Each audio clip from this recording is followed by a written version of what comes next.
Hello दोस्तों, इस video में मैं आपको बताऊंगा कि आपको आईएमएस डैशबोर्ड को कैसे यूज करना है एंड कैसे आपको अपने आईटीसी को जीएसटीआर 2B या फिर जीएसटीआर 3B में ट्रांसफ़र करना है आईएमएस डैशबोर्ड के थ्रू। एंड कैसे आप अपने किसी भी सेल इनवॉइस, डेबिट नोट या फिर क्रेडिट नोट को एक्सेप्ट कर सकते हो, रिजेक्ट कर सकते हो या फिर पेंडिंग करना चाहते हो तो कैसे पेंडिंग कर सकते हो, ये भी मैं आपको इस वीडियो में बताऊंगा। और अगर आप इनमें से कोई एक्शन ले लेते हो तो उसके आगे का क्या प्रोसेस होता है वो भी इस वीडियो में हम जानेंगे। एंड अगर आप किसी भी सेल इनवॉइस, डेबिट नोट या फिर क्रेडिट नोट को गलती से रिजेक्ट या फिर पेंडिंग कर देते हो तो वापस से उस गलती को आपको कैसे ठीक करना है ये भी जानेंगे। एंड उसके बाद आपको अपनी जीएसटीआर 2B को कैसे रिकम्प्यूट करना है वो सब कुछ इस वीडियो में जानेंगे। अगर दोस्तों आप अपनी 3B फाइल करने वाले हो तो 3B फाइल करने से पहले आपको ये वीडियो जरूर देख लेनी चाहिए, क्योंकि आपको पता है आईएमएस आ चुका है और ये हर मंथ आपकी एक्सरसाइज में आने वाला है। तो आपको फ्यूचर में कैसे इजी करना है आईएमएस डैशबोर्ड को यूज करना, तो इसलिए ये वीडियो देख लेना ताकि आप फ्यूचर में भी आईएमएस को स्मूथली यूज कर पाओ, आपसे कोई भी गलती ना हो। तो पहले यहाँ पे मैं जीएसटी पोर्टल को लॉगिन कर लेता हूँ, उसके बाद आईएमएस को कैसे आपको ओपन करना है और आईएमएस का डैशबोर्ड आपको कहाँ मिलेगा वो मैं आपको बताऊंगा। यहाँ पे मैंने जीएसटी पोर्टल को लॉगिन कर लिया है। अब आईएमएस डैशबोर्ड पे जाने के लिए आपको सर्विस पे क्लिक करना है और उसके बाद जैसे ही आप रिटर्न पे कर्सर लेके आओगे तो थोड़ा सा नीचे जब आओगे तो यहाँ पे इनवॉइस मैनेजमेंट सिस्टम मतलब आईएमएस डैशबोर्ड आपको दिख जाएगा, इस पे आपको क्लिक कर देना है। यहाँ पे क्लिक करते ही आपके सामने दो बॉक्स आपको दिखाई देंगे, इनवर्ड सप्लाई और आउटवर्ड सप्लाई। तो यहाँ पे आउटवर्ड सप्लाई को तो आपको छेड़ना नहीं है, आपको जो भी काम करना है वो आपको इनवर्ड सप्लाई में करना है। और इनवर्ड सप्लाई का जो डेटा है वो कहाँ से आया है ये आपको यहाँ पे बता दिया गया है। जो इनवर्ड सप्लाई का डेटा है वो आपकी GSTR1, IFF एंड GSTR1A, इन तीनों से यहाँ पे आपका डेटा आया है। तो इसको मैं यहाँ पे व्यू पे पहले क्लिक कर देता हूँ।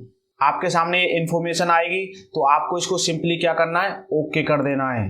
अब अगर आप आईएमएस डैशबोर्ड को देखेंगे तो उसकी स्थिति आपको कुछ इस तरह से नजर आएगी, मतलब जो व्यू है उसका वो इस तरह से दिखेगा। तो हम यहाँ पे पहले थोड़ा सा नीचे आ जाते हैं। तो अभी आप यहाँ पे देखेंगे आईएमएस का सारा डेटा आपको यहाँ पे मिल जाएगा और आपको यहाँ पे वो 4 एक्शन भी मिल जाएंगे जो आप यहाँ पे ले सकते हो। जैसे नो एक्शन, मतलब इसमें कोई एक्शन आपको लेने की जरूरत नहीं है। एक्सेप्टेड, रिजेक्टेड और पेंडिंग, मतलब जो एक्सेप्टेड वाला डाटा है वो इस कॉलम में दिखेगा, रिजेक्टेड वाला इस कॉलम में और पेंडिंग वाला यहाँ पे दिखेगा। और जो नो एक्शन वाला है जिसपे आपने कोई एक्शन नहीं लिया वो सारा डेटा आपको यहाँ पे दिखेगा। और जब तक आप कोई एक्शन नहीं लेंगे तो सारा डेटा आपको नो एक्शन में ही दिखेगा। जैसे आप यहाँ पे देख सकते हैं 9 टोटल इनवॉइस यहाँ पे मेरे दिखाई दे रहे होंगे आपको। अब बात करें यहाँ पे हेडिंग की तो आपको यहाँ पे कौन कौन सा डेटा दिखेगा वो मैं बता देता हूँ। एक तो आपको B2B इनवॉइस का डेटा यहाँ पे दिखेगा। B2B इनवॉइस अमेंडमेंट अगर कोई करी होगी तो वो आपको यहाँ पे दिखेगा। ऐसे ही B2B डेबिट नोट यहाँ पे दिखेंगे। B2B डेबिट नोट अमेंडमेंट वाले इस वाले कॉलम में आपको दिख जाएंगे।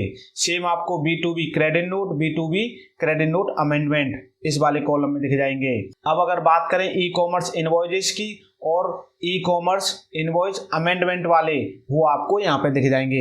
तो अब आपको अगर अंदर जाके देखना है तो कैसे देखना है, तो दोस्तों यहाँ पे बहुत ही चीज अभी मैं सामने आपको बताऊंगा जो कि बड़ी कमाल की है, तो वीडियो को पूरा देखना।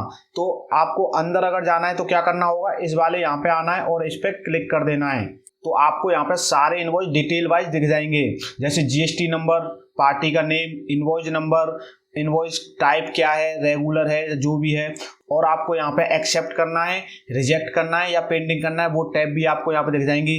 और अभी मैं करके भी आपको दिखाऊंगा, पहले मैं आपको सारा डेटा यहाँ पे दिखा देता हूँ। अब आपको थोड़ा नीचे आना है और इस कर्सर को इस तरफ लेके जाना है और जब आप इस कर्सर को इधर लाओगे अब आप यहाँ पे देख सकते हैं, आपको यहाँ पे सोर्स दिख जाएगा कि ये डेटा आपका कहाँ से आया है, GSTR1 से आया है या फिर IFF से आया है। और अगर बात करें सोर्स रिटर्न पीरियड की तो आप देख सकते हैं अक्टूबर और नवंबर, मतलब नवंबर और अक्टूबर के मिक्स इनवॉइस आपको यहाँ पे देखने को मिल जाएंगे।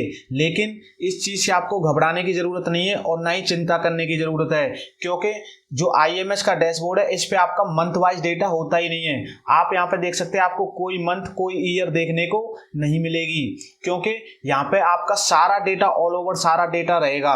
जिस इनवॉइस को आप एक्सेप्ट कर लोगे या फिर रिजेक्ट कर दोगे वो इनवॉइस आपके यहाँ से हट जाएंगे और पेंडिंग वाले इनवॉइस आपके यहीं पे रह जाएंगे। अब हम बात करें सोर्स फाइलिंग स्टेटस, तो आपका जो इनवॉइस ये वाला इनवॉइस है ये फाइल्ड है, इसकी रिटर्न इसकी फाइल्ड है, और जो नोट फाइल्ड है वो आपको यहाँ पे दिख जाएगा नॉट फाइल्ड, और ऐसे ही आपको यहाँ पे भी दिख जाएगा नॉट फाइल्ड। तो इस तरह से आप यहाँ पे अपना डेटा चेक भी कर सकते हैं।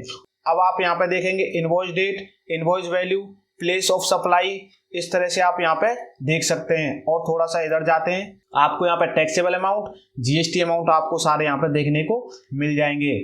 अब हम बात कर लेते हैं कि अगर आपको कोई यहाँ पे एक्शन लेना है, मान लो कोई इनवॉइस आपको पेंडिंग करना है, तो आप कैसे करोगे। तो क्या करना है, आपको सिंपली कोई भी इनवॉइस लेना है और उसको पेंडिंग पे यहाँ पे आओगे तो पेंडिंग पे क्लिक कर देना है। तो अब आपका ये इनवॉइस यहाँ पे सिलेक्ट हो जाएगा।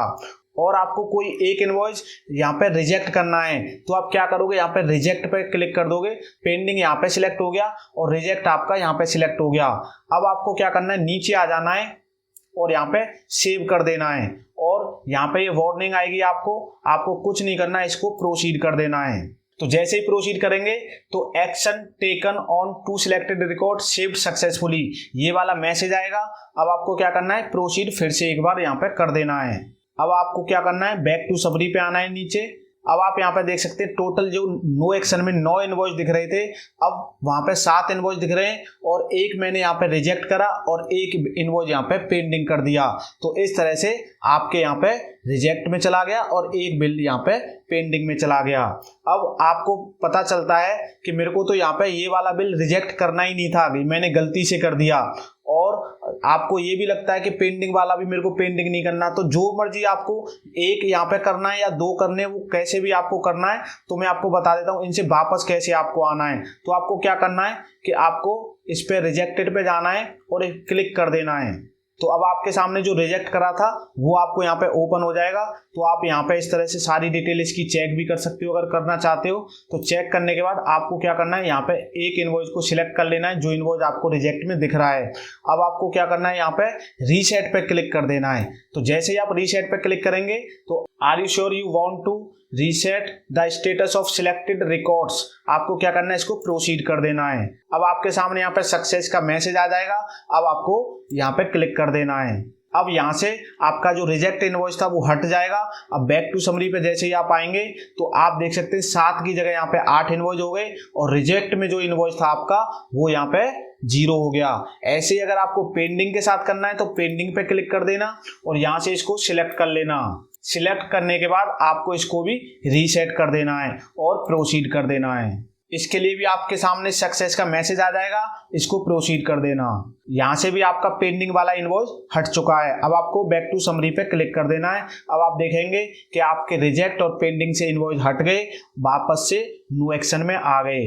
तो ये चीज आप ये तीनों ही एक्शन के लिए यूज कर सकते हो। मतलब इसके साथ आप जब तक खेल सकते हो, जब तक आप एक्सेप्ट कर सकते हो, रिजेक्ट कर सकते हो, पेंडिंग कर सकते हो, जब तक कि आप 3B फाइल नहीं करते। जब तक आप किसी को भी एक्सेप्ट करो, रिजेक्ट करो या फिर पेंडिंग करो, कुछ भी फर्क नहीं पड़ने वाला। आप 10 बार करो, 20 बार करो, लेकिन इसका मतलब ये नहीं है कि आप करते ही रहो फालतू का। अपना डेटा आप अच्छे से मैनेज करो, इसीलिए ये IMS आपको प्रोवाइड किया गया है।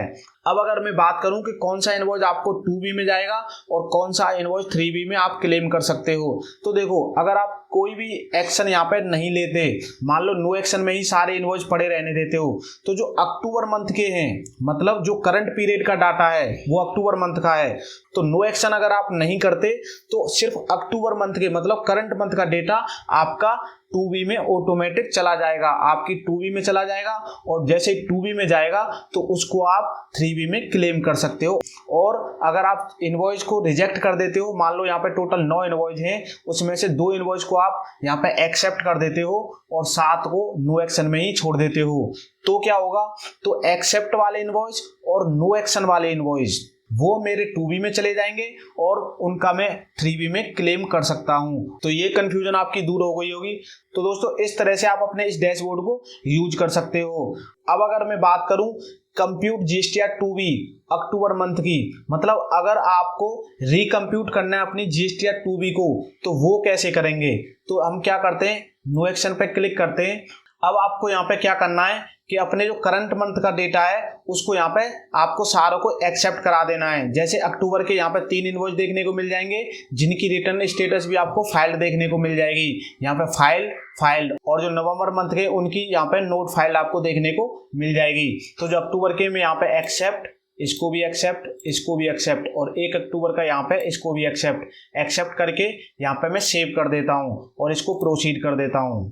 अब आपके सामने सक्सेस का मैसेज आ जाएगा और ये बता भी देगा कि आपने टोटल 4 इनवॉइस यहाँ पे सिलेक्ट करे हैं। अब आपको प्रोसीड पे क्लिक कर देना है और बैक आ जाना है। अब आपको क्या करना है, यहाँ पे कंप्यूट GSTR 2B अक्टूबर मंथ इस तरह से आपको दिखेगा, इसको आपको क्या करना है, क्लिक कर देना है। अब आपके सामने ये वार्निंग आएगी, any record on the IMS dashboard where taxpayer takes no action will be deemed accept as accepted by the taxpayer and credit will be according flow to the respective GSTR 2B।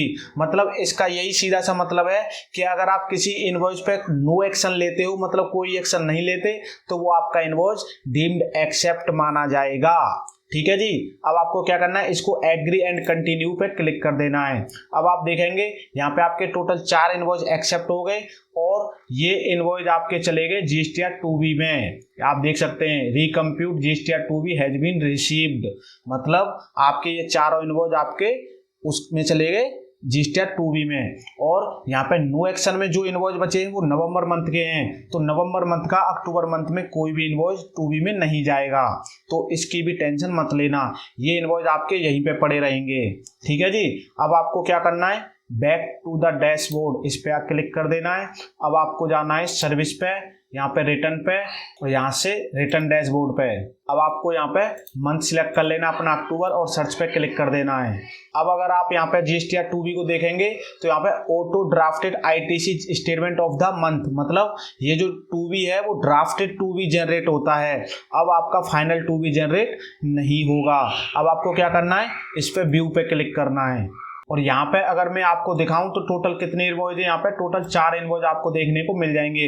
तो आप देख सकते हैं जो 4 invoice मैंने accept करे थे वो आपको आपके 2B में दिख जाएंगे, क्योंकि मैंने रिकम्प्यूट 2B को कर दिया था, तो ये इनवॉइस आपके यहाँ पे आ गए। तो इस तरह से आप अपने IMS डैशबोर्ड को यूज कर सकते हो। अब यहीं से आप अपनी GSTR 3B को फाइल कर सकते हो, जो कि मैं आपको नेक्स्ट वीडियो में बताऊंगा कि आप अपनी GSTR 3B को कैसे फाइल कर सकते हो। तो आपको इस वीडियो में मैंने बताया कि आप कैसे एक्सेप्ट कर सकते हो, पेंडिंग कर सकते हो, या अगर आप नो एक्शन छोड़ते हो तो वो आपके डीम्ड एक्सेप्ट माने जाएंगे और आपका 2B में करंट डेटा ही जाएगा, मतलब करंट मंथ का डेटा ही जाएगा। तो दोस्तों इस तरह से आप अपने IMS डैशबोर्ड को यूज कर सकते हो। अगर ये वीडियो आपको अच्छी लगी हो तो वीडियो को लाइक कर देना और हमारे चैनल को सब्सक्राइब भी कर लेना। तो मिलते हैं ऐसी किसी नई वीडियो में नई जानकारी के साथ, तब तक के लिए आप सभी अपना बहुत बहुत ख्याल रखें।